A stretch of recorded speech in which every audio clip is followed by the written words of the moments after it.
সকলেই আমার প্রীতি ও শুভেচ্ছা নেবেন। আশা করি ভালো আছেন।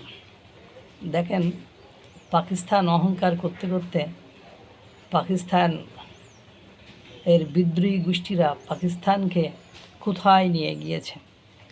পাকিস্তানকে দেউলিয়া করে দিয়েছে, পাকিস্তানকে অস্থির করে দিয়েছে, পাকিস্তানের স্বাধীনতা সার্বভৌমত্বের টান দিয়েছে, পাকিস্তান টুকরো টুকরো করে ফেলার সমস্ত কর্মকাণ্ড করে ফেলেছে।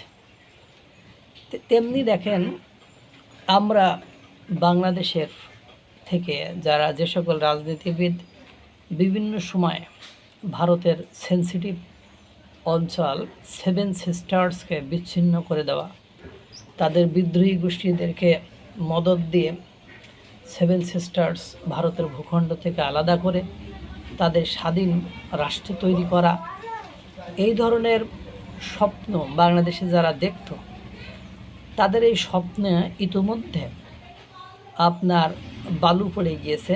ইতোমধ্যে সেই স্বপ্ন দুঃস্বপ্নে পরিণত হয়েছে।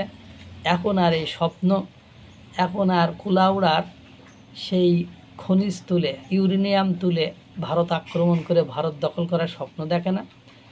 এখন আর সেই বৃদ্ধ অবসরপ্রাপ্ত আর্মির লোকেরা আপনার 4 দিনে ভারত দখল করার জন্য মাঠে আসে না। এখন আর সে হাসিনুর রহমান বলে না পশ্চিমবঙ্গের বিদ্রোহী গোষ্ঠী একটা গোষ্ঠী গড়ে তোলো, তোমাদেরকে সাপোর্ট দেব, বিজেপি বা হিন্দুত্ববাদীদেরকে দমন করার জন্য, এগুলো বলে না। এদের শ্লোকরা ইতিমধ্যে যে কোনো ফরম্যাটে পূর্ণ হয়ে গিয়েছে। এবার খেলা একটা অন্য লেভেলে চলে গিয়েছে। আমরা মিজোরাম, আসাম, ত্রিপুরা, সেভেন সিস্টার, মণিপুর, এগুলোকে অস্থির করার জন্য উঠে পড়ে লাগতাম, বা বাংলাদেশ থেকে এগুলোকে অস্থির করার জন্য উঠে পড়ে লাগত।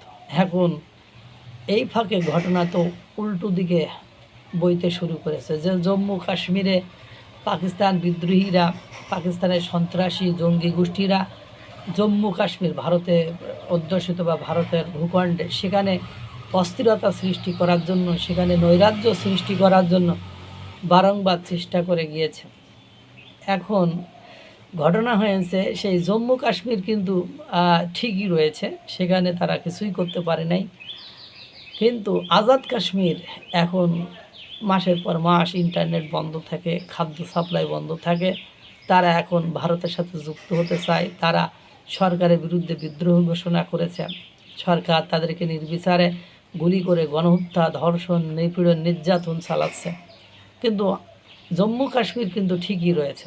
ঠিক তেমনি মিজোরাম, আসাম, ত্রিপুরা, মণিপুর, নাগাল্যান্ড, অরুণাচল, সেভেন সিস্টার্সের এই জায়গাগুলো যদিও মাঝে মাঝে একটু অস্থিরতার সৃষ্টি হয়, কিন্তু সেই অস্থিরতা খুব বেশি জটিল, কঠিন, দুর্বোধ্য কিছু নয়, সেটা নিয়ন্ত্রণে চলে আসে।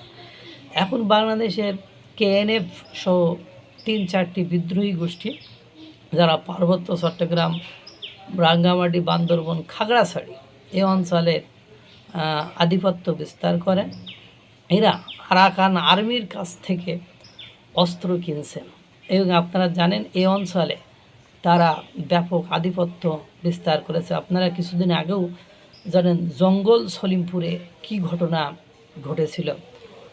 জঙ্গল সলিমপুরের ঘটনা আপনাদের মনে আছে কিনা? এবং বাংলাদেশের এই যে বিদ্রোহী গোষ্ঠীগুলো মূলত রাঙ্গামাটি, খাগড়াছড়ি অঞ্চলে, পার্বত্য চট্টগ্রাম অঞ্চলে বসবাস করে, এরা এখন অস্ত্র সজ্জিত হচ্ছে। আর এরা অস্ত্রগুলো কিনছে আপনার আরাকান আর্মির কাছ থেকে। এই বিদ্রোহী গোষ্ঠীগুলোর দুজনের একটা সাক্ষাৎকার দেখলাম। তারা বলছে যে আগে 4-5 জন টিমে থাকলেও এখন সেটা অনেক সংখ্যা বেড়ে গিয়েছে। এখন সেখানে 10,000-এর উপরে বিদ্রোহী রয়েছে। অর্থাৎ যে বিদ্রোহী যে গোষ্ঠীগুলো, এই গোষ্ঠীতে দিনকে দিন টিম মেম্বার, সদস্য বেড়ে যাচ্ছে এবং তারা ভারী অস্ত্র শস্ত্রে সুসজ্জিত হচ্ছে।